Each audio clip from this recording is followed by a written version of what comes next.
अपने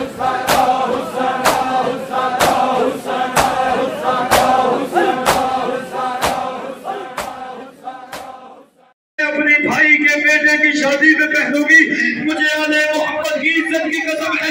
रख कुरान मेरे सर पे।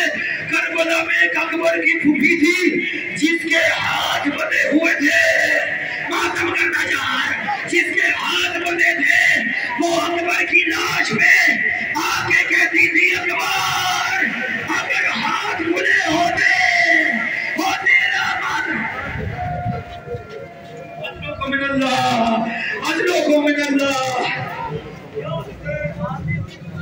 या हुसैन का वास्ता यही में रोकना, बता दो जमीन पे बैठना, मुझे जुमला पढ़ देने देना, तुम्हें हुसैन का वास्ता यही में रोकना।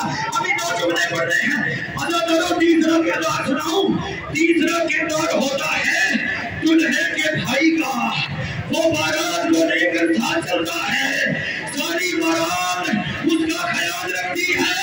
तुझे अकबर का भाई सुनाऊं। हुसैन अकबर की लाश पर गए हैं, कोई कुर्ता तमाचा मारता है, कोई दादियाना मारता है, कोई कहता बुला हमारी को।